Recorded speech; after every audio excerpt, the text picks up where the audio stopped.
You're not shy. You're not introverted. You're not working on yourself. You're just lazy. And I'm going to prove it to you in the next 5 minutes. Before you click off, let me be clear about something. I'm not some confident extrovert who never struggled. I had crippling social anxiety from age 14 to 23. Actual, diagnosed, panic attack in the school cafeteria social anxiety. I know what it feels like when your heart races and your hands shake and your brain goes completely blank. I know what it's like to rehearse a simple conversation for hours and still mess it up. So when I call you lazy, I'm not saying it from a place of judgment. I'm saying it because I recognize the pattern, because I was you.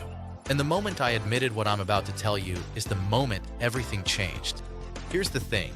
There's a difference between clinical social anxiety and what most guys call social anxiety. Real social anxiety is when you can't order food without panicking. When you avoid the grocery store because there might be people there. When you have a panic attack calling customer service. That's a disorder that needs professional help. But that's not most of you. Most of you can go to work. Most of you can talk to the cashier. Most of you can function in social situations until an attractive woman shows up. Then suddenly you have anxiety. That's not social anxiety. That's fear of rejection dressed up as a medical condition. And here's how I know you're being lazy and not anxious. Look at the things you do practice. You practice video games for hours. You'll die 50 times in Elden Ring and keep trying. You practice at the gym. You'll fail a lift and try again next week. You'll practice your jump shot, your guitar, your cooking, your coding, whatever hobby you have. You're willing to suck at things and keep practicing, except conversation. Why? Because those other things don't threaten your ego the same way. You say you're working on yourself. But what does that actually mean? You're watching self-improvement videos. You're reading books. You're journaling. You're meditating. You're building confidence. But you're not actually talking to women. And here's the brutal truth. You can't think your way into confidence. You can't meditate your way into social skills. You can't journal your way into being good at conversation. Those things help with mindset, sure, but they don't build skills. You know what builds skills? Repetition, practice, doing the thing you suck at until you don't suck at it anymore. But that requires feeling stupid. It requires embarrassing yourself. It requires failing in front of people. And you've decided that discomfort is too high a price to pay. So instead, you consume content about confidence. You learn frameworks and theories. You understand the psychology of attraction, and you never actually practice. That's not anxiety. That's intellectual cowardice. You're hiding in theory because practice is uncomfortable. Let me give you an example that'll make this clear. Imagine a guy says, "I want to get good at basketball." And you're like, "Cool, how often do you practice?"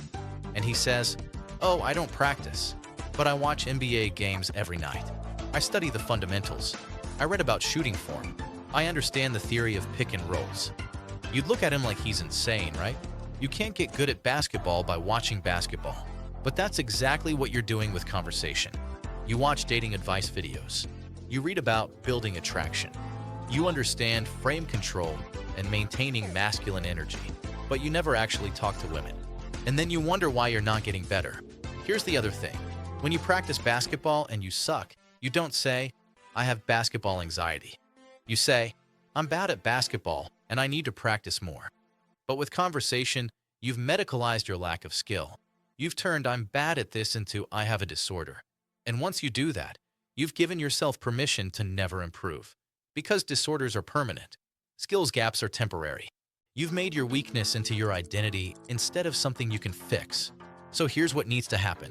First, you need to admit that you're scared, not broken. Fear is normal. Fear is fixable. Fear goes away with exposure. Second, you need to practice like you practice everything else. You need reps, lots of them. But I can't just approach random women and practice on them. Correct. That would be weird and ineffective. That's why you need a safe environment where you can fail without consequences. Where you can have 100 awkward conversations and nobody judges you for it. That's literally the only way to get better.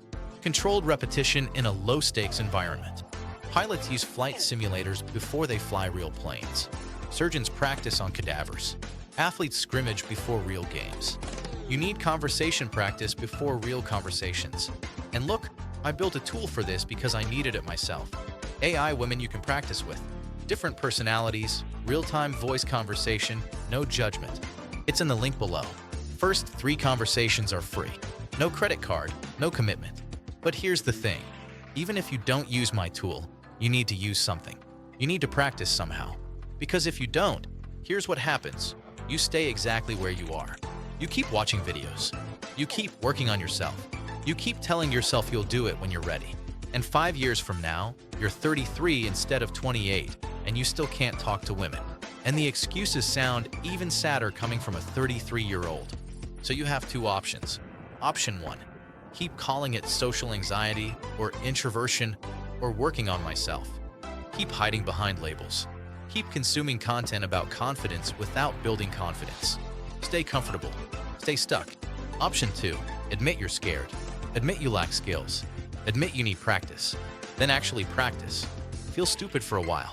Get better. Move forward. One of these paths leads to growth. The other leads to 5 more years of the same. The link's in the description. Or ignore it and keep scrolling. Free will and all that. But if you comment you don't understand anxiety without trying anything new, you're just proving my point. Let me know what you think. I respond to every comment, even the angry ones.